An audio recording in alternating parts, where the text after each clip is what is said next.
కాళేశ్వరం సరస్వతి పుష్కరాలు నేటితో పరిసమాప్తం కానున్నాయి. గత 11 రోజులుగా జరుగుతున్న పుష్కరాలకు లక్షలాది మంది భక్తులు తరలివచ్చి త్రివేణి సంగమంలో పుణ్య స్నానాలు ఆచరించారు. కాళేశ్వరం ముక్తేశ్వర స్వామిని దర్శించుకుని మొక్కులు చెల్లించుకున్నారు. పుష్కరాల చివరి రోజు సరస్వతి నవరత్నమాల హారతి, ప్రత్యేకమైన డ్రోన్ షో ఏర్పాటు చేసినట్టు అధికారులు తెలిపారు. పుష్కరాలు నేటితో ముగిసిన ఏడాది పొడవునా త్రివేణి సంగమంలో పుణ్యస్నానాలు చేయవచ్చంటున్న దేవాదాయ శాఖ ముఖ్య కార్యదర్శి శైలజ రామయ్యతో ప్రత్యేక ముఖాముఖి. ముగింపు ఉత్సవానికి ఎలాంటి ఏర్పాట్లు చేస్తున్నారని ఇది దేవాదాయ శాఖ ముఖ్య కార్యదర్శి శైలజరామయ్య మనతో ఉన్నారు. ఆవిడని అడిగి తెలుసు. మేడం చెప్పండి, ఇవాళ ఈ ముగింపు ఉత్సవానికి ఏమేమి ఏర్పాట్లు చేశారు, ఎవరెవరు వస్తున్నారు? ముందు నేను ఒక విషయాన్ని క్లారిఫై చేయాలి. మనకి పుష్కరం అనేది సంవత్సరం అంతా ఉంటుంది. సో ఇది ఆది పుష్కరం అంటే మొదటి 12 రోజులు. అదేవిధంగా అంత్య పుష్కరం అని లాస్ట్లో ఒక 12 రోజులు కూడా ఉంటుంది. సో ముగింపు కార్యక్రమం అంటే ఓన్లీ మా వరకు ఇక్కడ చేస్తున్నటువంటి మెయిన్ అరేంజ్మెంట్స్ వరకు ముగింపు. కానీ పబ్లిక్ భక్తులు రోజు రావచ్చు, స్నానం చేసుకోవచ్చు. ఎందుకంటే ఈ సంవత్సరం అంతా ఈ సరస్వతి నది త్రివేణి సంగము పుణ్య స్నానం అనేది ఎప్పుడైనా ఆచరించుకోవచ్చు. ఈరోజు సాయంత్రము ముగింపు కార్యక్రమానికి మాడుగుల నాగఫణి శర్మ గారు వస్తున్నారు. సో వారి చేత ఒక చిన్న ప్రవచనం అనేది ఈ సరస్వతి పుష్కరాల గురించి వారు చెప్తారు. తర్వాత మన ఐటీ అండ్ ఇండస్ట్రీస్ మంత్రివర్యులు, తర్వాత ఉత్తమ్ కుమార్ రెడ్డి గారు ఇద్దరు కూడా, ఇరిగేషన్ మంత్రివర్యులు ఇద్దరు కూడా వస్తారు. వాళ్ళు కూడా స్టేజ్ మీద ఒక చిన్న కార్యక్రమం అనేది వాళ్ళ తరఫున కూడా మేము కండక్ట్ చేస్తున్నాము. మన చీఫ్ సెక్రటరీ గారు, ప్రధాన కార్యదర్శి గారు కూడా, రామకృష్ణారావు గారు కూడా వస్తున్నారు. సో వారు కూడా స్నానం ఆచరించి వారు కూడా స్టేజ్ మీద ఆ చిన్న కార్యక్రమానికి వారు ఉంటారు. ముఖ్యంగా ఈ స్పీచెస్ అయిన తర్వాత మేము ఈ సరస్వతి నవరత్నమాల హారతి ఒకటి జరుపుతున్నాం ప్రతిరోజు. ఈరోజు కూడా ఆఖరి రోజు ఆ హారతిని జరుపుతాం. అది తర్వాత ఒక స్పెషల్ డ్రోన్ షో కూడా ఈరోజు పెట్టడం జరిగింది. ఈ డ్రోన్ షోలో ఈ సరస్వతి పుష్కర థీము, తర్వాత మన కాళేశ్వర ముక్తేశ్వర స్వామివారి గుడి గురించి మేము కొంచెం ఆ డ్రోన్ షో ద్వారా కూడా పబ్లిక్కి ప్రజెంట్ చేస్తాం. తర్వాత తెలంగాణ ప్రభుత్వము ప్రత్యేకంగా ఇదొక స్పెషల్ ఫోకస్ పెట్టి ఈ సరస్వతి పుష్కరాన్ని మేము ఈ 12 రోజుల నుంచి జరుపుతున్నాము. దీనికి ఎంతో డబ్బు ఖర్చు పెట్టి సుమారు ఒక 40 కోట్ల వరకు ఖర్చు పెట్టి కొత్త ఘాట్ నిర్మాణము, సరస్వతి ఘాట్ నిర్మాణము, చతుర్వేద సరస్వతి అమ్మవారి విగ్రహాన్ని కూడా ఆవిష్కరించడం, ఒక అకామిడేషన్ ఇక్కడ ఒక 100 బెడ్ చౌల్ట్రీ ఏర్పరచడము, తర్వాత టెంట్ సిటీ ఏర్పరచడం, పిల్లల కోసము ఎంటర్టైన్మెంటు, తర్వాత స్టాల్స్, ఎస్హెచ్జి స్టాల్స్, అదేవిధంగా ప్రతిరోజు యాగాలు, తర్వాత సుమారు ఒక 7 పీఠాధిపతులు కూడా ఇక్కడ వచ్చి వెళ్ళారు. ఈ రకంగా ఆధ్యాత్మికంగా అందరి భక్తిని పెంపొంచి ప్రోత్సహించి ఈ రకంగా పూర్తి స్థాయిలో ఒక సనాతన వైభవం అనేది రావాలి అనే ఒక ఆలోచనతో ఈ కార్యక్రమాన్ని ప్రభుత్వం జరిపాము. సో ఈ కార్యక్రమాన్ని ఈ రోజు వరకు మేము ముగించుకుంటూ, ఇతర వసతులు ఇట్లాగే ఉంటాయి. పబ్లిక్ ఎప్పుడైనా వచ్చి పుణ్యస్నానాన్ని ఆచరించుకుంటూ స్వామివారి దర్శనాన్ని కూడా ప్రతిరోజు ఇది తర్వాత కూడా చేసుకోవచ్చు. 6 నెలల నుంచి దీని మీద ఎక్సర్సైజ్ చేశారు మీరు, మంత్రి గారు, మొత్తం 100 స్టాఫ్ అంతా కూడా. ఎలా అనిపించింది ఓవరాల్గా ఈ 12 రోజులు చూస్తే? ఎంతమంది వచ్చారు? ఊహించని విధంగా కూడా విజయవంతం అయ్యాయని భావిస్తున్నారా? ఇక్కడ పని మొదలు పెట్టినప్పుడు మేము ఇంత పెద్ద ఎత్తున జనాభా వస్తారు, ఇంత రెస్పాన్స్ వస్తుంది మన పుష్కరానికి అని ఎవరు కూడా అనుకోలేదు. ముఖ్యంగా ఈ కొత్త ఘాట్ ఏర్పరచడంతో పబ్లిక్కి కూడా చాలా ఆనందం అనిపిస్తున్నట్టు నాకు అనిపిస్తుంది. ఎందుకంటే ఇది త్రివేణి సంగం పాయింట్లో ఉంది.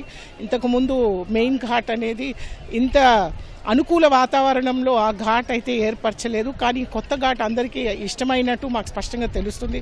రెండోది, ఘాట్ కూడా మంత్రివర్యులు చొరవతో కొత్తగా ఏర్పరిచాం. మామూలుగా ఉట్టి స్టెప్పులు ఉంటాయి, ఇది ఉట్టి స్టెప్పులు పెట్టకుండా ఓవరాల్ ఎస్థెటిక్ బ్యూటీ, కన్వీనియన్స్ చూసి ఇది ఒక పెద్ద టూరిస్ట్ స్పాట్గా కూడా మార్చాలి అనే ఒక ఆలోచనతో ఘాట్ ఎస్థెటిక్స్ కూడా మార్చడం జరిగింది.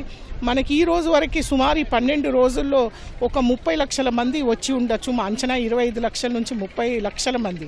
ఇంతకుముందు 2013లో మొత్తం కలిపి ఒక 2-3 లక్షలు కూడా ఉండకపోవచ్చు.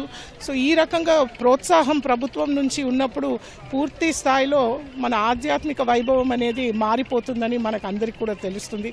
మరి దేవాదాయ శాఖ నుంచి, జిల్లా యంత్రాంగం నుంచి ప్రతిరోజు ఈ 12 రోజులు ఎంతో కష్టపడి నిద్ర లేక తిండి లేక ఎక్కడ కూడా భక్తులకి ఏ ఇబ్బంది రాకుండా అన్ని వసతులు కల్పించాలి అని ఒక క్రమశిక్షణతో ముందుకు వెళ్తున్నారు.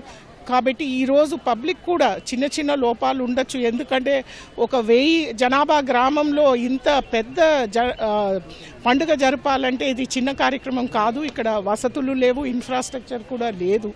అయినా ఈ కార్యక్రమాన్ని చాలా మాటికి వైభవంగా జరపగలిగే ఆపర్చునిటీ అందరికీ వచ్చింది అని ఒక ఆలోచనతో మొత్తం జిల్లా యంత్రాంగం అధికారులు అందరూ కూడా పూర్తి స్థాయిలో కష్టపడి పనిచేసి ఇంతవరకు ఈ కార్యక్రమాన్ని ఏ ఇబ్బంది లేకుండా తీసుకురాగలిగాము. సరస్వతి నవరత్నమాల హారతి నిజంగా చాలామందిని ఆకట్టుకుంది, అలరించింది. పెద్ద సంఖ్యలో భక్తులు సాయంత్రం ఈ ప్రాంతంలో ఎక్కువ మంది అది వీక్షించారు. నిజంగా ఒక పుష్కరాలకు హైలైట్గా అని చెప్పాలి. ఈ ఆలోచన అసలు ఎలా వచ్చిందంటే కాశీ నుంచి వేద పండితులు తీసుకురావడం, ఇంత ఘనంగా చేయాలన్న ఆలోచన? అంటే మేము ప్లానింగ్లో ఏమనుకున్నామంటే మామూలుగా పుష్కరాలంటే ఉట్టి స్నానం చేసి వెళ్ళిపోతారు, కానీ ఉట్టి స్నానం చేసి వెళ్ళిపోవడం కాదు, ఆధ్యాత్మికంగా అందరినీ ఆకర్షించాలంటే ఇంకా కొన్ని కార్యక్రమాలు పెడితేనే అవుతుంది అని ఈ ఆలోచనతోనే ఈ సరస్వతి హారతిని పెట్టడం జరిగింది. సో అందరూ కూడా ఉట్టి పొద్దున స్నానం చేసి ఈ వాతావరణం ఆధ్యాత్మిక భక్తి అనేది ఇంకా కొంచెం వాళ్ళు అనుభవించుకుంటూ వెళ్ళాలి అని ఒక ఆలోచనతోనే ఇవన్నీ కార్యక్రమాలు మేము పెట్టడం జరిగింది. మరి మాకు ధార్మిక అడ్వైజర్ గోవిందహరి గారు వారికి ఆల్రెడీ చాలా అనుభవం సహకరించి ప్రత్యేకంగా కాశీ పండితులతో మాట్లాడి అక్కడి నుంచి వాళ్ళని తీసుకురావడం జరిగింది.